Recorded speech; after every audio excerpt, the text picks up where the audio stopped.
бір бөлке қара нанның ақ нанға қарағанда пайдалы екені рас па? Ал нанды етпен жеуге болмайды дегенге сенуге бола ма? Және глютеннен қорқуымыз керек пе?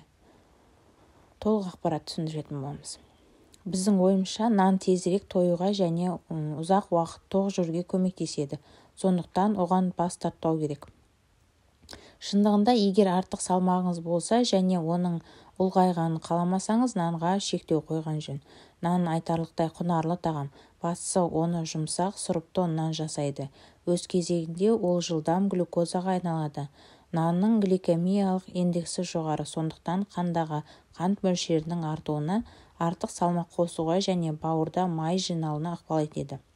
Демек, нан жеуге болмай ма? Иә, семіздіктен зардап шегетіндерге бас тартқан жөн. Ал өзгелердің нанның негізгі тағамы толықтырушы деп қабылдағанмен, негізгі асқа қарағанда нанның құрамында калория мен жеңіл көмірсулар көбірек екенін естен шығармаған абзал. Әр нәрсенің белгілі бір мөлшері бар. Бір тілім нанның салдарынан калориялың тәуліктік нормадан аздап асуы айлар мен жылдардан кейін артық салмаққа алып келіп, екінші дәрежелі қант диабетіне шалдығу қатерін арттырады.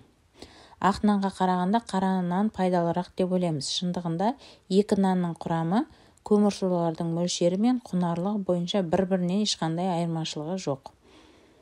Қант диабетінің шалдыққанда ақ нанды қара түріне алмастыруға болады деген сөздер аңыз болып табылады.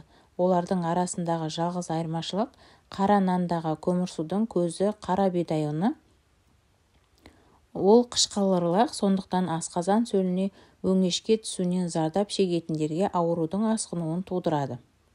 Нанның глютенсіз түрін жеген дұрыс, себебі глютен зиян деп ойлаймыз. Шындығында глютенсіз нан бұл күріш немесе жүгері ұннан жасалған нан.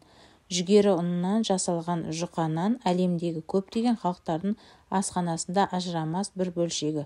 Олар өте дәмді, алайда медицина тұрғысына қарағанда оның кәдімгі ақ немесе қара наннан айырмашылығы жоқ.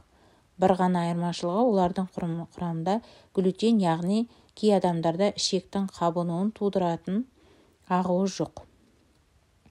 Ішектің глютенмен зақымдалуы целиакия, глютенді энтеропатия деп аталады және шамамен адамдардың 1% кездеседі. Бүгінде желілік сарапшылардан ішектің тесілуі мен улы глютен арқылы әңгімелерін жиі естуге болады.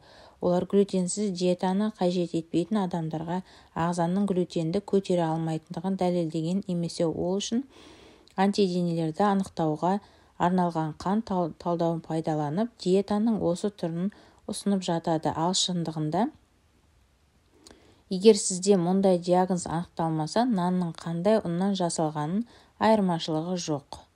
Ашытқа қосылған нан газ түзілуін тудырады, сондықтан да оны жемеген дұрыс деп ойлаймыз. Шындығында кез келген нан газ түзілуін тудыра алады.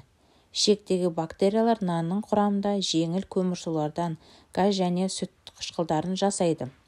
Алайда мұндай құбылыс барлық адамда бола бермейді. Тек аш ішекте бактериялардың көбею синдромы кезінде ғана кездеседі екен. Өз кезегінде ол қант диабеті, семіздік және құрамында көмірсулар көп тағамдарды шектен тыс мөлшерден жеумен қатар жүреді. Бұл процеске ашытқының қатысы жоқ. Сонымен қатар ол қамырды ашытқанымен пісіру кезінде жойылып кетеді екен. Ал ашытқысыз нандарда дәл сол ашытқыны пайдаланады, алайда ұйытқы түрінде ғана. Нанды етпен жемеген дұрыс, бұл ас қорытуды қиындатады деп ойлаймыз. Шындығында қиындатпайды. Тағамдарды араластырмай жеу ғылыми тәжірибе емес. Астың қорытылуы ұйқы безінің ферменттері арқылы жүзеге асады екен. Ал нанды қорытатын амилаза және етті қорытатын трипсин и липаза ферменттері қатар бөлінеді және бір-бірінің жұмысына кедергі келтірмейді екен. Біздің ойымызша жаңа піскен наннан бас тартқан жөн, себебі ол ауыр қорытылады және ішекте жайсыздық тудыруы мүмкін деп ойлаймыз. Шындығында жаңа піскен нан ұзағырақ қорытылады. Жаңа піскен нанды көп жеген адамда ішек бітелу болған жағдайлар белгілі. Сонымен қатар жаңа піскен нан рефлюкс, асқазан сөлінің өңешке түсуі тудыруы мүмкін, алайда оны белгілі бір мөлшерде ғана жесе ешқандай да зияны жоқ. Әрине, нанның зияны көп сияқты болып көрінуі мүмкін, алайда оның дұрыс пайдалануды қажет ететін аспаздық құрал сияқты екеніне түсіну керек. Кез келген тағамды көп жеудің өз қатері бар, сондықтан мөлшерін біліп жеу керек. Ас атасы саналатын нан кез келген үйдің дастарханында міндетті түрде қойылады.